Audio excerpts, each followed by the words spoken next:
சித்தர் பூமி. அனைவருக்கும் வணக்கம். ஏழ்வி ஜோதிட ஆசிரியர் சாந்தி தேவி ராஜேஷ்குமார். இந்த நாள் இனிய நாளாக அமைய வாழ்த்துக்கள்.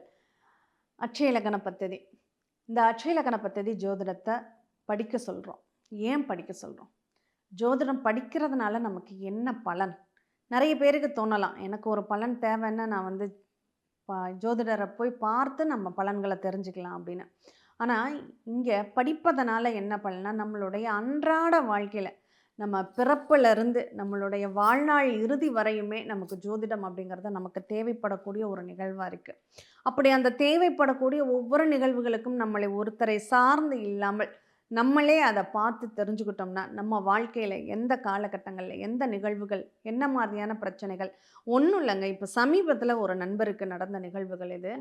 நண்பருடைய வீட்டில் அந்த பொண்ணு, அவங்களுடைய காலேஜ் படிக்கக்கூடிய பொண்ணுக்கு ஏதோ ஒரு மன அழுத்தம், மனசில் ஒரு டிப்ரெஷன் ஆயிடுச்சு. அதனுடைய அழுத்தம் அதற்கு தாங்க முடியலை.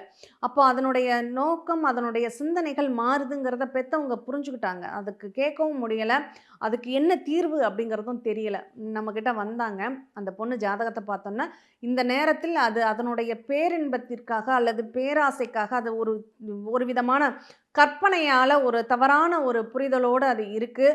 அந்த நிகழ்வை ஏதாவது அதற்கு ஒரு அவமானம் ஏற்படுத்தக்கூடிய ஒரு நிகழ்வாக இருக்குது அப்படின்னு சொல்லி நம்ம புரிஞ்சுது.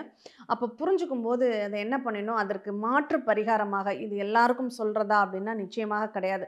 ஒரு சில ஜாதகங்கள் சில கிரக இணைவுகள் இருக்கும்போது இந்த பரிகாரத்தை சொல்வது உண்டு.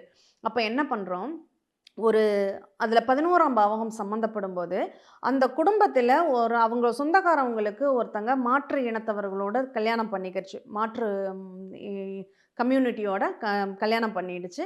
அவங்க குடும்பத்தோட இவங்களுக்கு பேச்சுவார்த்தைகள் இல்லாமல் இருந்தது. அப்போது இந்த 11ஆவது வீடு அப்படின்னா மூத்த சகோதரம். அப்போது உங்கள் வம்சாவளியில் யாராவது உங்கள் கூட பிறந்ததில் அவங்க சித்தப்பா தம்பி வகையில் யாராவது மாற்று மதத்திலேயோ இனத்திலேயோ இல்லை அதர் கம்யூனிட்டியில் கல்யாணம் பண்ணியிருக்காங்களா, உங்களுக்கு மனசுக்கு பிடிக்காத திருமணம் பண்ணியிருக்காங்களான்னு கேட்டோம். ஆமாங்க அப்படின்னு சொன்னாங்க. அப்போ அவங்க வீட்டுக்கு ஒரு நாள் இந்த பொண்ணை போயிட்டு வர சொல்லுங்க அப்படின்னு சொல்லியிருந்தோம். அப்போ அவங்களுக்கு அது ஏற்புடையதாக இல்லை அது பேச்சுவார்த்தையே இல்லை, நாங்கள் அதெல்லாம் அது மாறி பண்ணிக்கிடுச்சுங்கிறதுனால நாங்கள் பேசாமல் இருக்கோம். இல்லைங்க, இந்த பொண்ணு ஒரு நாள் அவங்க வீட்டுக்கு போயிட்டு வந்தது அப்படின்னா அதனுடைய அந்த நிகழ்வு, அந்த ஜாதகத்தில் இருக்கக்கூடிய அந்த குற்றம் அப்படிங்கிறது மாறிடும். அப்போ அந்த குற்றம் மாறிட்டாவே அவங்களுக்கு அதனுடைய தன்மைகள், அந்த சூழ்நிலைகள், அது வேறு நோக்கம் அப்படிங்கிறது. இன்னும் சொல்லப்போனால் 11ங்கிறது பேரின்பம் இல்லையா?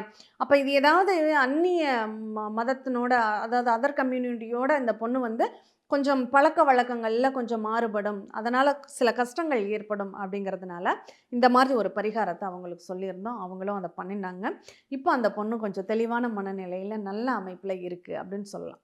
அப்போது நம்ம மன ரீதியாக ஏற்படக்கூடிய மாற்றங்கள், சில அவமானங்களை, சில இடத்தில் நமக்கு இஷ்டமில்லாத சில நிகழ்வுகளை தொடர்பு படுத்தி தேவையில்லாத பிரச்சனைகளை ஏற்படுத்தி மன அழுத்தத்தை கொடுத்து கஷ்டப்படுத்தணும், அந்த பொண்ணுக்கு அதனால் படிப்பு தடைபடணும், அவங்க குடும்பத்தில் பிரச்சனைகள் வரணும், அது வீட்டை விட்டு வெளியேறணும் அப்படிங்கிற ஒரு சூழ்நிலை தந்தது. அப்போது இந்த சூழ்நிலைக்கு இதுவே ஒரு பரிகாரமாக சொல்லும்போது, அவங்களுக்கு பிடிக்காத ஒரு செயலை அந்த பொண்ணை செய்யும்போது, அதுவும் அவங்களுக்கு எந்த விதத்திலும் பிரச்சனைகள் தராமல், அது அவங்க சொந்தக்கார பொண்ணு, அது மூத்த சகோதரம் அப்படிங்கிற ஒரு தொடர்புடைய நிகழ்வு, அதில் அவங்க 2 பேருக்கும் பிடிக்காத ஒரு சூழ்நிலையில் அந்த வீட்டுக்கு இந்த பொண்ணை போயிட்டு வர்ற மாதிரி ஒரு ஏற்பாடு பண்ணினாங்க. அந்த வீட்டுக்கு போய் ஒரு நேரம் கூட, முழுமையாக 2 மணி நேரம் கூட அந்த பொண்ணு இல்லை, அங்கே போயிட்டு வந்துச்சு. அதுலேயே அந்த பரிகாரம் அப்படிங்கிறது அடிபட்டுச்சு அப்படின்னு சொல்லலாம். அப்போ சில நிகழ்வுகளுக்கு இந்த மாதிரி நம்ம என்ன சொல்கிறோம், சில 2 திருமண யோகம் இருக்குது அப்படிங்கிற ஒரு சூழ்நிலைகள் வரும்போது அதுக்கு பரிகாரமாக அதே பொண்ணும் அதே மாப்பிள்ளை மறுபடியும் மருமங்கல்யம் பண்ணிடுங்க. முதல் திருமணத்தை 2வது திருமணமாக ஆக்டிவேட் பண்ணிட்டீங்க அப்படின்னா அந்த முதல் திருமணம் பிரச்சனைக்குரியதாக மாறுங்கிற விதி அங்கே அடிபட்டு போயிடும். அப்போ கிரகங்கள் நமக்கு வழியும் விடுது, நம்மளுடைய வாழ்க்கையும் மாற்றி கொடுக்குது. அப்படிங்கிறப்போ அது நல்ல விதமாக இருக்கும்போது அதை பயன்படுத்திக்கோங்க. நல்லா கவனிங்க, நல்ல விதமாக இருக்கும்போது. அங்கே 7ஆம் பாவம் நல்லா இல்லை, 11ஆம் பாவம் நல்லா இருக்குது அப்படின்னா மட்டும்தான் இதை பண்ணணும். 11ம் சரியில்லைங்கிறப்ப இதை பண்ணினா நல்லா இருக்குமான்னு நல்லா இருக்காது. அதனால் அது அந்த ஜாதகத்தினுடைய நிலை அறிந்து நீங்கள் அதை செயல்படுத்தும் போது கண்டிப்பாக அதனுடைய தன்மைகள் கொஞ்சம் மாறுறத நம்ம கண்கூடாக புரிஞ்சுக்க முடியுது. இப்போ எப்படி செவ்வாய் சரியில்லைன்னா ரத்த தானம் கொடுங்க, செவ்வாய் அந்த இரத்த காயங்கள் ஏற்படாமல் தவிர்க்கலாம் அப்படின்னு சொல்கிறோமோ அதன் போன்ற பரிகாரம் தான் இந்த பரிகாரம். அப்போது நம்ம ஜாதகத்தினுடைய நிலை அறிந்து இந்த மாதிரி சில சூழ்நிலைகளை அதுவே அமைச்சு கொடுத்தது அப்படின்னா, கண்டிப்பா அதுவே உங்களுக்கு அந்த தெய்வங்கள் இயற்கையாகவே கொடுக்கக்கூடிய பரிகாரமாக மாறும் அப்படிங்கிறத இதிலிருந்து புரிஞ்சுக்கலாம். அதனால ஜோதிடம் படிங்க. உங்க வாழ்க்கையில இந்த கஷ்டங்கள் எங்க வரப்போகுது? எப்படி வரப்போகுது? ஏன் வரப்போகுது? அப்படிங்கிறத உணர்ந்து அதற்கான தீர்வுகளை தேடுங்க. கண்டிப்பா உங்க வாழ்க்கை மாறும். மீண்டும் இனியதொரு நிகழ்வில் சந்திப்போம். நன்றி. சித்தர் பூமி